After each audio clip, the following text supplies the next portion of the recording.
Welcome to Real Smart, the real estate podcast you've been waiting for. I'm Spencer Kallick, a real estate and land use attorney at Allen Matkins. On this show, I sit down with some of the most dynamic and accomplished voices in real estate to explore trends shaping the industry and uncover what truly sets great leaders apart. Hey everyone, welcome back to Real Smart. Today I am joined by David Mirharooni, principal at Brickstar Capital, a Beverly Hills-based real estate investment firm focused on commercial assets across the Western United States. David brings both deep professional expertise and a personal connection to the community, having grown up in Beverly Hills and now investing in its future. Has a degree from USC Marshall School of Business, a master's in real estate development from the Price School. David blends a sharp financial acumen with a strong sense of place and long-term vision. David, welcome to the show. Thank you for having me. This is exciting. This is really exciting. You know, whenever I think about you, you're kind of the every guy. You are all over the place. And first and foremost, you are Beverly Hills. Tell us about how you got into this business and kind of what you're up to today. I'll start off with, my family, right?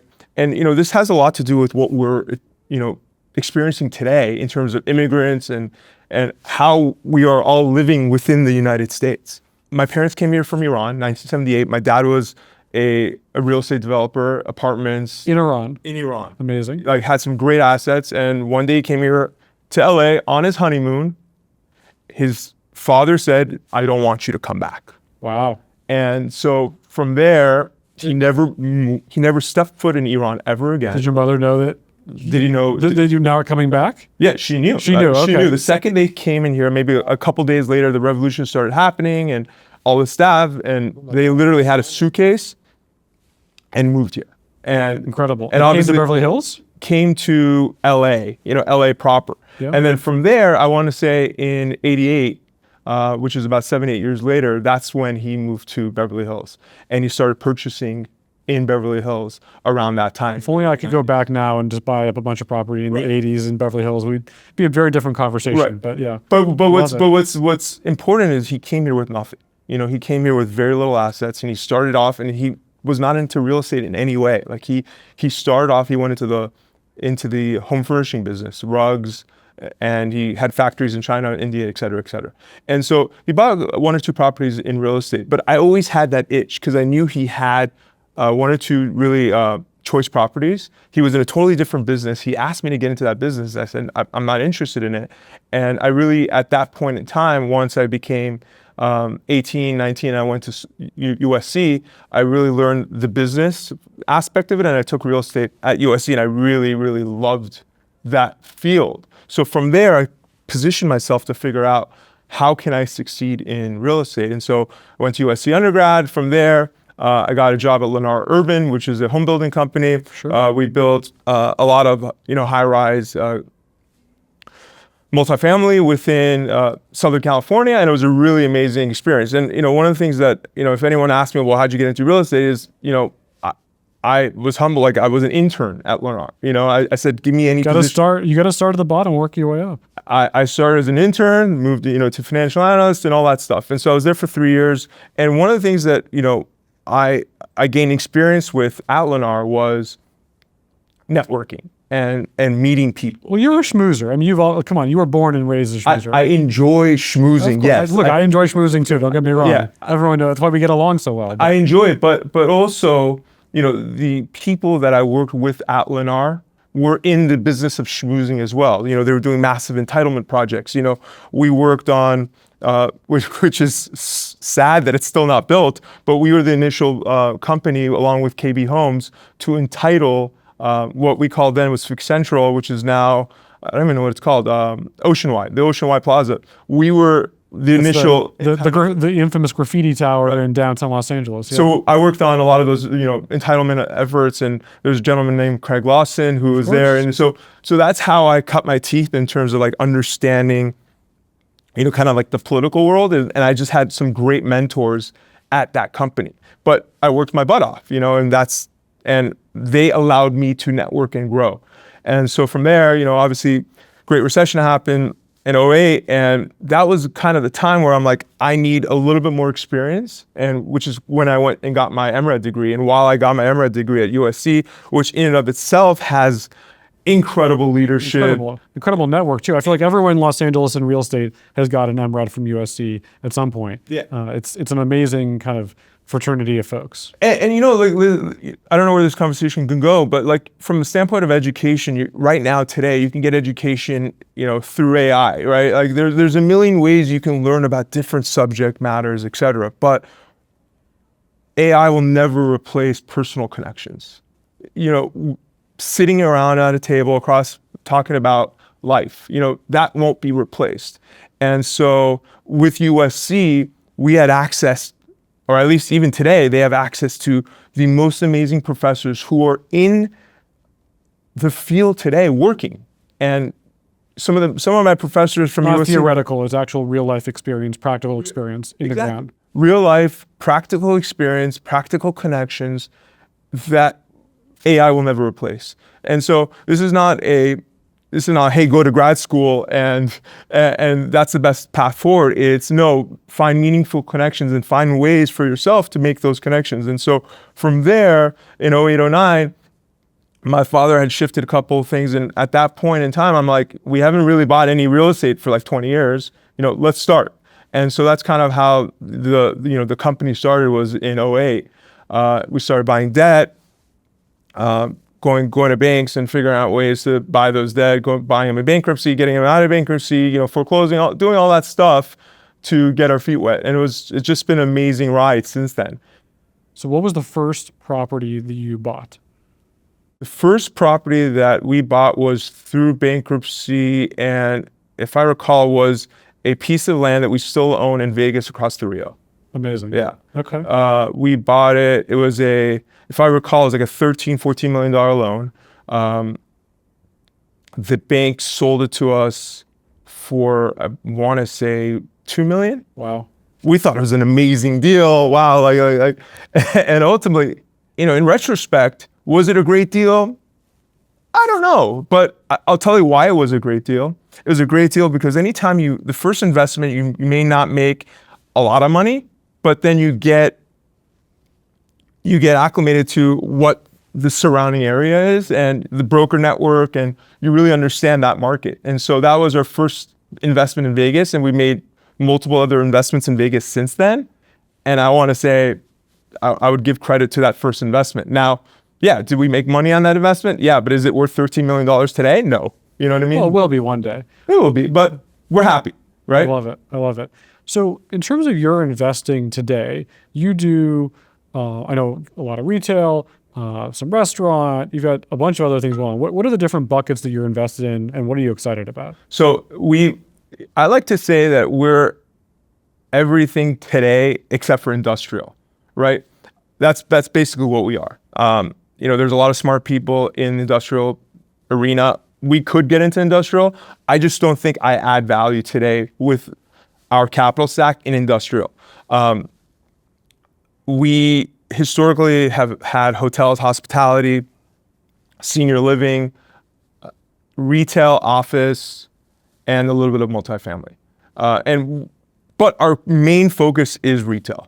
But I think it's just opportunistically based in terms of, like, if someone brings us a hotel deal today, we'll look at it, you know, and we'll see, hey, can we make it work? In fact, we're looking at a couple hotel deals today just because the environment in the hotel space makes sense to invest in hospitality. But I want to say the crux of the matter is we're retail. That's what we enjoy. We enjoy the hospitality aspect of it, and that's kind of what we focus on. So let's talk about retail. And in particular, I'm curious about the tariffs. How are you seeing tariffs impact retail?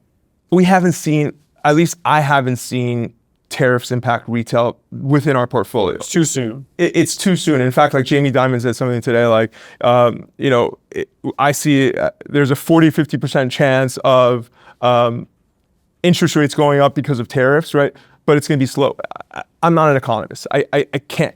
I don't get there. And you have boots on the ground. You see what's impacting your tenants every day. But we also don't have a lot of big box retail. You know, we're more experiential retail, you know, lifestyle, stuff like that. More fitness oriented restaurants, hairstylist. That's the kind of retail that we like. Service oriented. But what I can say is the following: I see more impact from the tariffs, not because of the price of goods, but the sentiment of the outside world towards America and tourists coming to America because of that sentiment. And so I think it's fairly significant to see the amount of tourism decline over the last year. Now, could you say that's because of tariffs? I don't know the answer. I think it's a lot of different things. Yes. It's the tariffs. It's, for instance, in LA, and I'm not trying to get political, but people don't feel safe to be in LA.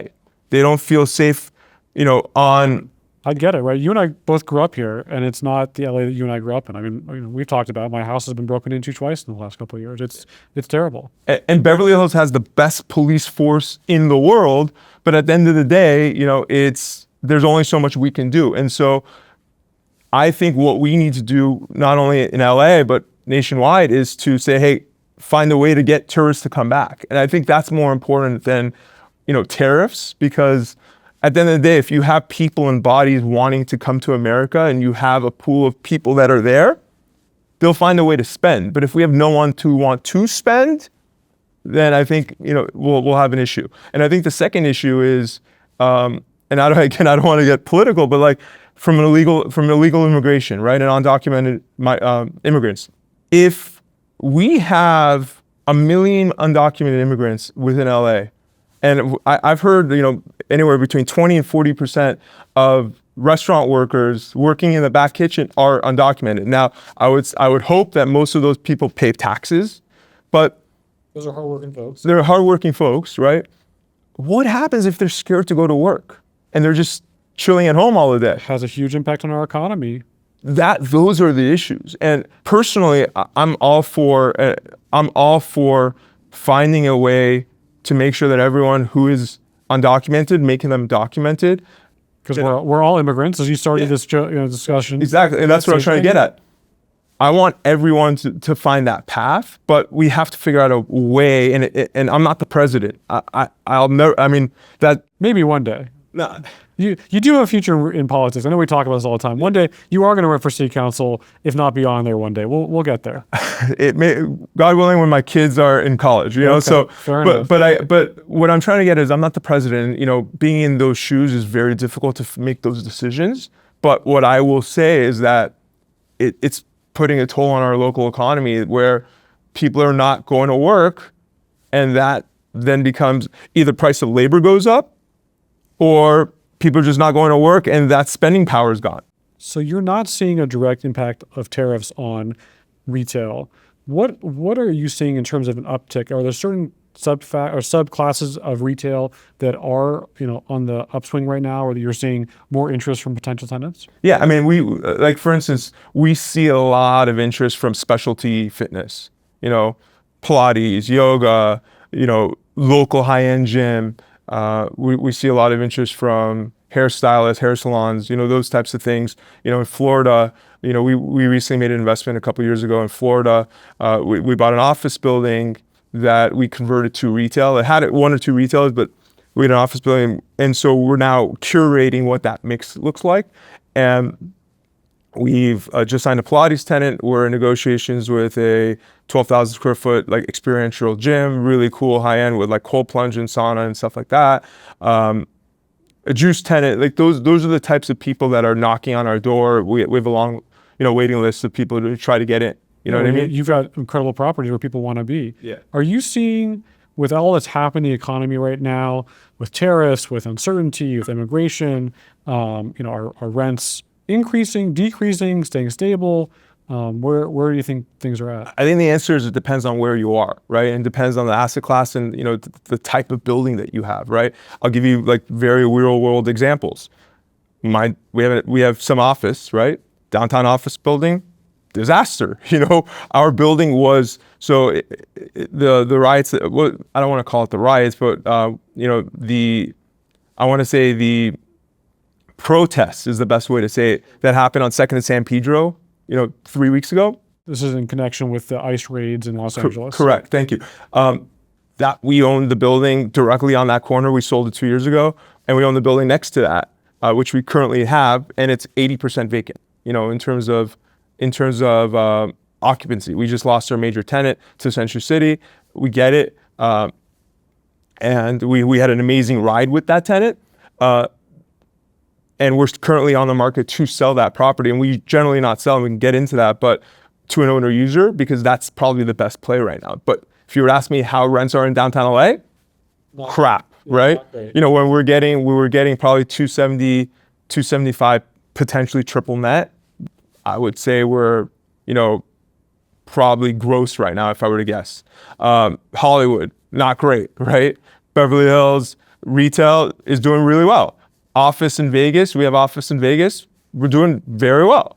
So I just think it just depends on where you are in the market. Well, and you've got a diversity of different types of asset classes, different locations. So you have a really good view on kind of all that's happening right now. What other kind of trends are you seeing in real estate right now?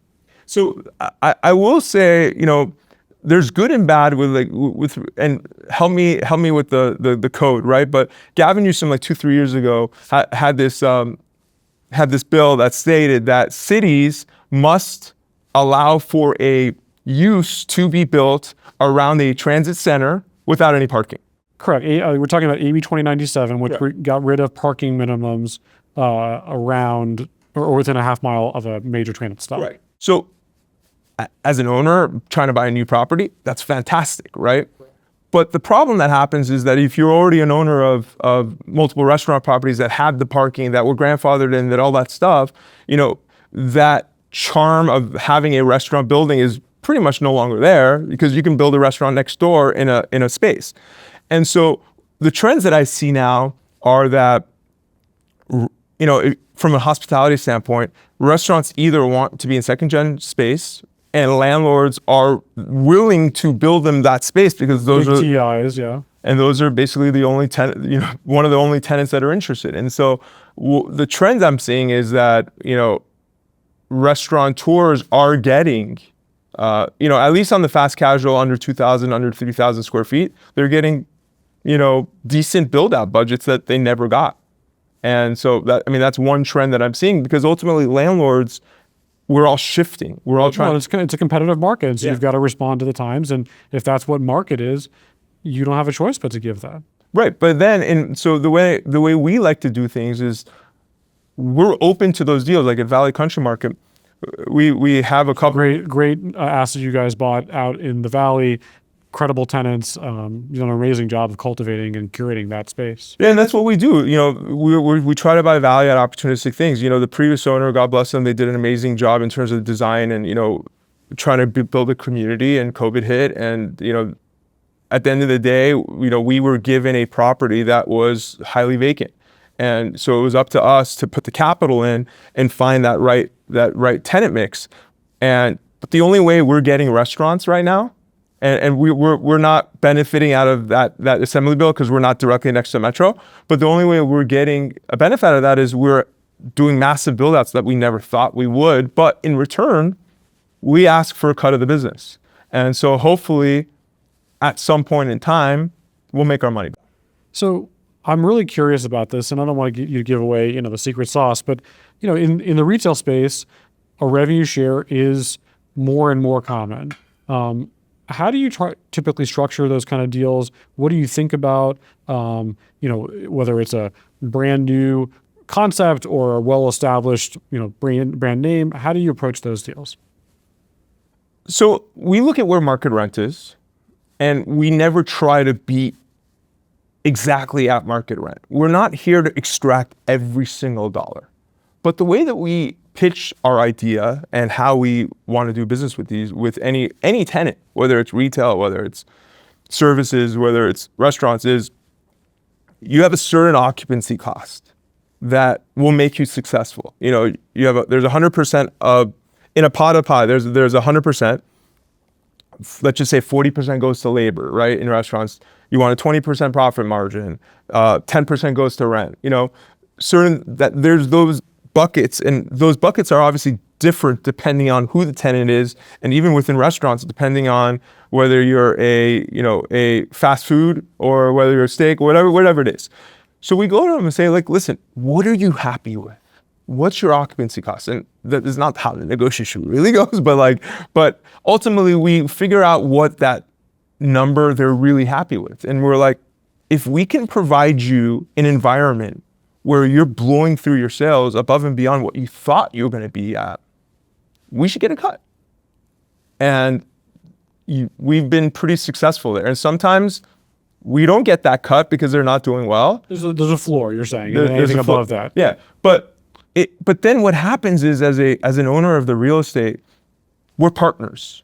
And what I then see is, as a partner, I'm highly invested in making sure that they do well. That's my goal.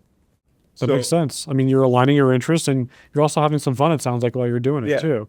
Because now you're in the restaurant business, the retail business. You got your hands in lots of different things. Right. But you can make the argument on the other side that, hey, you should just be happy with the rent. Your interests are still aligned. But I just feel like ultimately, the more money we're investing into a concept, the more we should be able to profit out of that. So without giving away any confidential information, I obviously know more than most do about what you're up to, but what are you finding in terms of the longevity of your tenants? Because typically, restaurant, as an example, super high turnover, super, kind of risky business.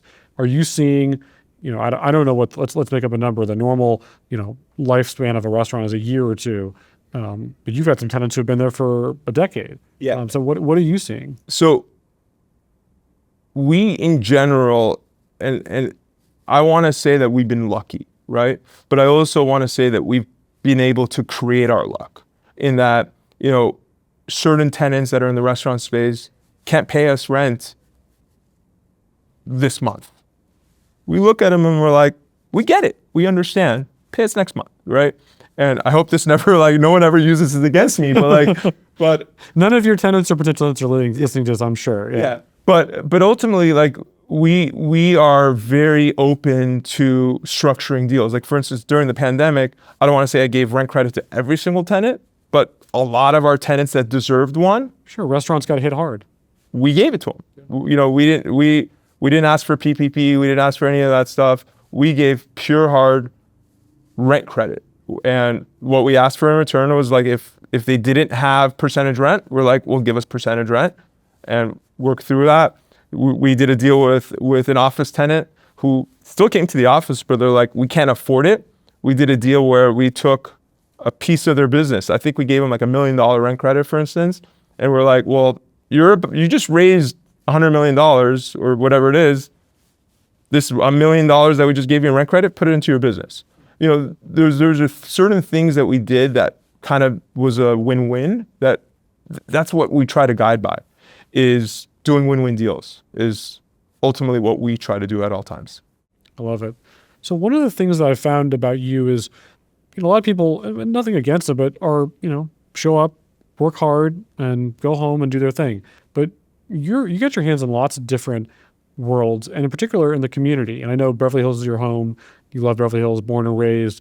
Tell us a bit about the kind of things you're doing in the community and why you're doing those things. Yeah, so we touched on this in the beginning, but I sidetracked, so this is a good weave back in. Beverly Hills has given us as a family everything, and when I speak on behalf of my family. We came here, my father's, thank God, been successful. He's healthy, my mom's great. We're all doing well. And I've had a great life. I've had an amazing opportunity to live. And I can't think of a better place in LA to live for us and for my family. And I want to look at myself in the mirror and say, did I do everything I could to continue to make it good for my kids and for my kids' kids, assuming that we're all here? Yeah. And I never wanted to run for office just because to me, my family is more important. But the next best thing is to be involved through the Chamber of Commerce, which, we help. You were the chair of the Beverly Hills Chamber of Commerce. And I want to say, and I'll bring this up, your mom was one of the first mentors I had in this business, and I didn't know your mom was your mom, right? I knew you guys Very kind separately. of you. She's probably listening and smiling right now. Go ahead. But she was great. Like, she was the chair of the Government Affairs Committee, and I had just joined. I went back to Beverly Hills at that time, and I started like coming to a couple affair meetings, and she's like, you really should consider like doing more. And so I became the chair of the Government Affairs Committee. Then she became chairwoman, right? And 4 or 5 years later, I became chairman. And so it's like, she really helped in terms of like understanding what it takes to be a community leader. And so I really, if she's watching, thank you. Thank you very much. And but doing that, and then helping with Rotary. Like, Rotary is a local. It's an international charity, and the local chapter within Beverly Hills is one of the strongest chapters Very that we active, have. yeah. We have close to 200 members. I'm the chair of the membership committee. On the Most board. Rotary clubs, by the way, wish that they had their meetings at the Beverly Hills Hotel. Yeah. But yeah, not a bad deal. It's not bad, and we have 200 members. I'm the chair of the membership committee. I'm on the board, and it's just been an amazing organization to be involved with, and learn about different things within life. And so it's been really good to be involved with that. But I will say that I'm very, very happy with being in the Chamber of Commerce. And people are like, well, what's the Chamber of Commerce? And my two second pitch is, there's 3 arms. There's the more like 2 arms. There's the marketing angle, and there's the advocacy and the government advocacy. And where I really like to focus on is the government advocacy, because we work with the government to try to shape policies. We're like 1% in terms of helping them figure out what they want to do within the city of Beverly Hills, and we're really grateful for that relationship. Are you breaking news, by the way, right now? Are you going to run for city council? I'm not breaking news. I said that I will consider it in 20 years when my kids are all in college. 20 years. So that would be 2045. All right. You heard it here first. Yeah. 2045. I bet she's going to run before then.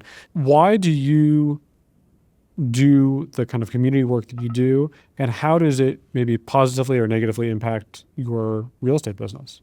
I don't look at anything as, one of the things that my father taught me, he taught me in a different way, but he always says that 2 + 2 = 4. And I took it to like, let's try to figure out a way to make 2 + 2 = 5, right? And so I'm not in a situation where I'm involved with it. And anyone could say within the city of Beverly Hills, within the political landscape, I'm not there to try to make money, right?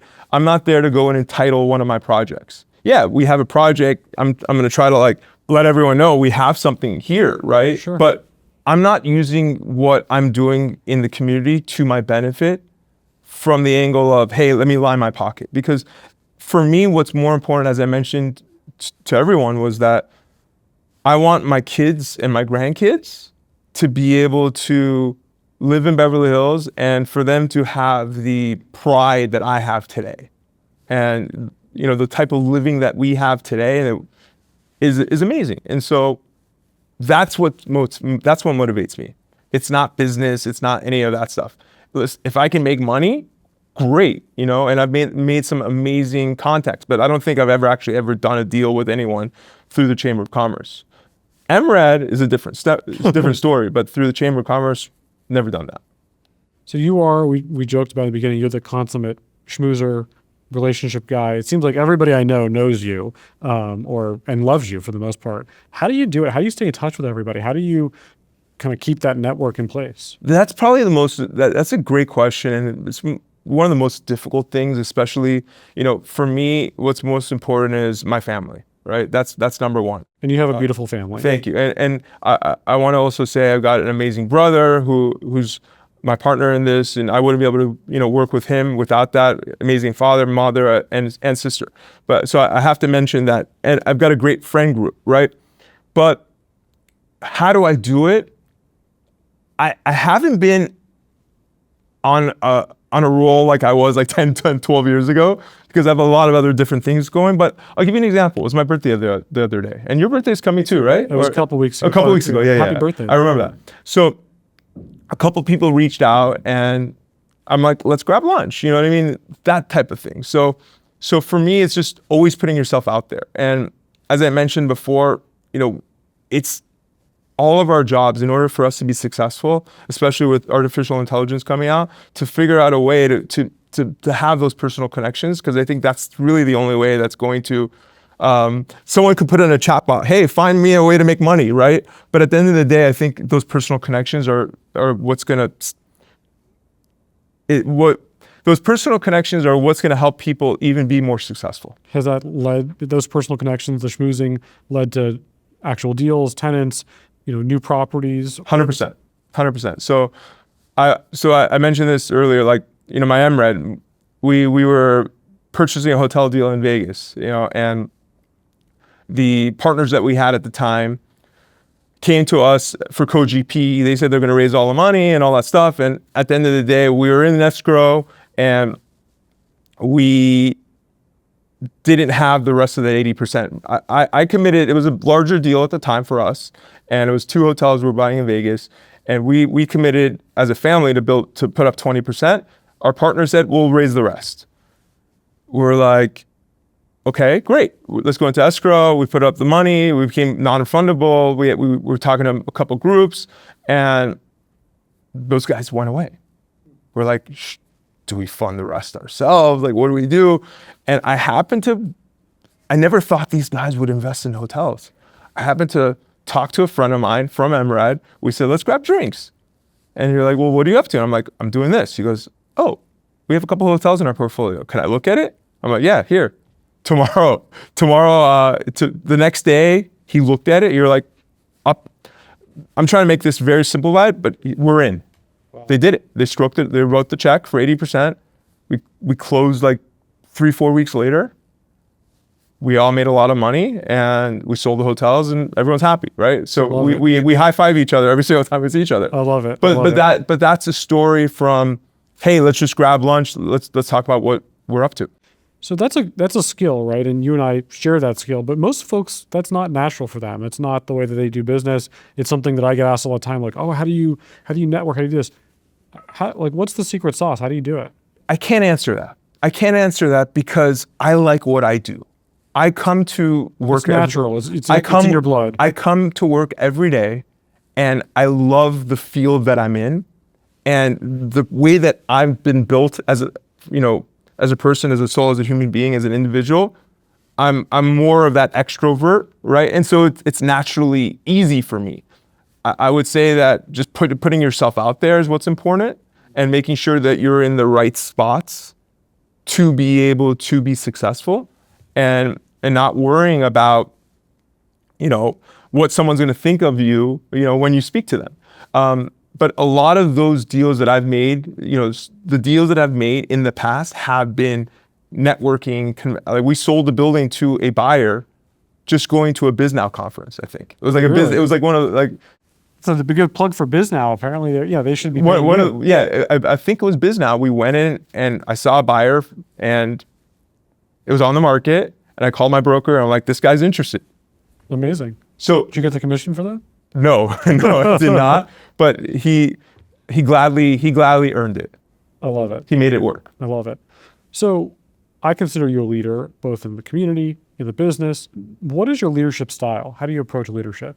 I'm more of listen, at the end of the day, everyone has different leadership qualities. Like, you're running, how many people are in your office? Like 1,000? Like, we've got about 60 people and about 250 across all of our offices. Yeah. So, but you're leading, it's an incredible thing that you're doing, right? And so I'd love to learn from you, right? I'm happy to tell you all about it. Yeah. But what I like to do is I listen and I delegate, right? I'm very fortunate to be working with my brother, hand in hand on this. And from a construction side, that's his responsibility. Construction, design, he's very skilled. I don't get into, I'm a really good critiquer, right? But I don't get into his business, right? Yeah. And I don't get into this business. And so from my perspective, I listen. If they want input, I usually provide that input. But I try to be hands off with respect to that as much as I can, because at the end of the day, the people that you work with, you have to have trust. You have to have trust in your vendors. You have to have trust in your lawyers. You have to trust in your partners. You only have one lawyer, right? You have to have trust in your partners. And at the end of the day, if you don't have trust in them, then don't work with them. But trust is, I would say, the biggest ingredient in anything. And so if you hire an intern, you gotta trust them. Verify, Sure. but trust. And so that's what I could say is we're not a company where we're like, hey, it's my way or the highway. We're continually listening to feedback, not only from our vendors, but from our customers as well. We try to be nimble. So you get the chance to mentor a lot of folks and to see a lot of folks who are kind of starting out in the real estate industry. What kind of advice do you have for folks who are starting out in this business? I would say three things. One thing that I personally am not there yet is find ways to make AI run your business. One of the things that I've done recently, and it's just to augment even what counsel does for us, is I put any red line that we get into ChatGPT and I say summarize, because like the red line on Word is a little bit, clunky. Confusing. So I say summarize all of the changes, give me the section numbers, and tell me what's going on. And so that's one thing that I do for myself. And it's not like it's taking away any hours from anybody, but it's more like helping me synthesize the information. It took something that took maybe 3 hours, now it takes 20 minutes for me to look at in terms of changes from a red line. And so I would say figure out a way to create a real estate business with AI as your backbone. And I don't know if it's there today, but it will be there.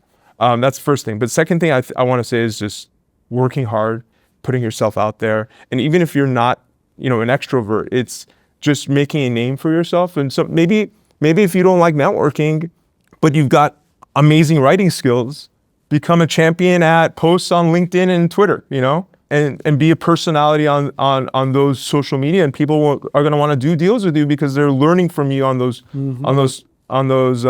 social media platforms. So I think that's one thing, but just putting yourself out there is extremely important.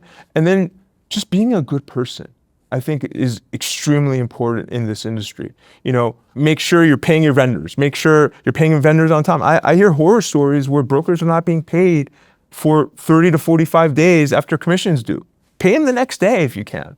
At the end of the day, sometimes, there's hiccups, or sometimes there's a potential issue, or sometimes you want to ask for a negotiation. Always ask, but at the end of the day, pay someone the next day if you can, because they're going to work harder for you the next time around. Absolutely. And so I think that's what's really important is to not be known for someone that plays games. If you go into an escrow, right, don't go into an escrow knowing that you're going to retrade. Go into an escrow, bona fide sales price. This is what I'm willing to pay. The roof is bad. This tenant may be going bankrupt, right?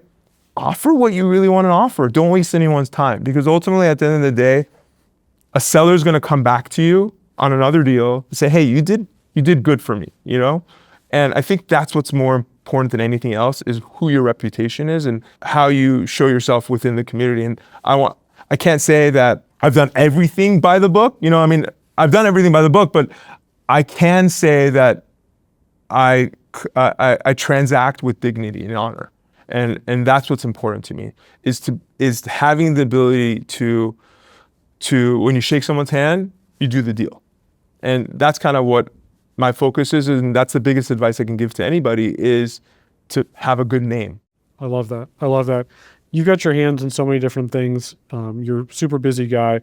What do you do when you're not working? What kind of things when you're off the clock? What keeps you busy? When I'm off the clock and when I'm not with wife and kids, to me the most important thing is fitness.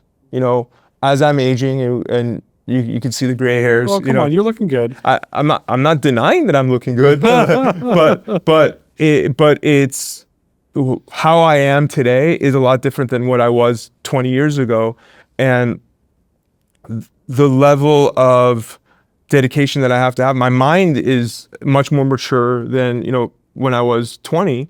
But your body isn't what it was when you were 20, so you have to work extremely hard. You're a runner, right? That's your big thing. Yeah, so you have to work extremely hard to maintain that level of fitness. And so what I do, this is a long way of saying I run 2 to 3 times a week. I've got an amazing group of friends that I run with. We get up at 5:30 in the morning. We run 5:45, 6 a.m. And that helps 3 to 4 days out of that week. That helps me get to that fitness level. And I swim a couple times a week, swim today, get up 5:30, you're in the pool at 6. That's what I do Good for you. to give me that, to give me that, peace of mind. And when I run, I listen to podcasts.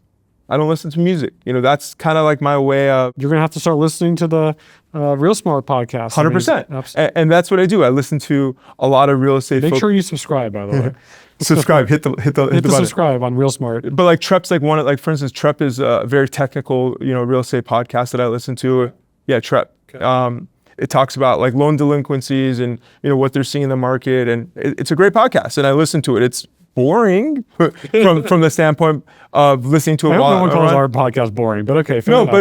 But it's very technical. There's something for everybody. But you learn, and I put it on like 1.5 speed or 2 speed, and like it becomes fun. And so, but that's what I do, and that's kind of like what I like doing off the clock. I love it. I can't let you go without getting kind of your wisdom. In particular, take out your crystal ball. Tell me about, if we're here a year from now, what are we going to be talking about in the retail space, in real estate? What are you thinking is coming down the pike? What's it going to look like? I'm not an economist, as I mentioned. The way we buy deals, and I'm not trying to weave this, but I'm trying to say the way we buy deals is we look at fundamentals, price per square foot. We tend not to look at, an IRR and, try to adjust where interest rates are. We have no control over that. But what I can see is the flight for quality. We're going to be talking about, from an office standpoint, we're going to continue to talk about people not wanting to be in office space. That's not a good quality, Class A office space. Look at the office space you're in right now. It's gorgeous. You got amazing views, and I'm here every day. I would love to be here. Give me an office. Come on down. Yeah. I got an office right next to mine. You're welcome to come join me. It's an amazing office space. Like you want to be here, and so ultimately you've got to create that environment, and it comes back to like cities having to create safe environments for people to want to be in and to work for and to work in. And so what I think we're going to talk about hopefully there'll be some normalcy in terms of, being able to live in the city. Hopefully the stuff with ICE and all that stuff will get sorted out, and people will want to feel safe to come, and more importantly, to visit. I think that's really important. David, I hope you're right about all those things. This has been super helpful, super interesting. You're wise beyond your years. I really appreciate you taking the time to come on the Real Smart podcast and to join us. So thank you so much, my friend. Thank you for the opportunity. It's great. Thanks. The content of this podcast is for the general informational purposes only and does not constitute legal advice. Listening to this podcast does not create an attorney-client relationship between you, the host, guest, or Alan Matkins. You should not act or rely on any information discussed without first consulting a qualified attorney regarding your specific situation. Any opinions expressed are those of the individual speaking and do not necessarily reflect the views of Alan Matkins or its clients.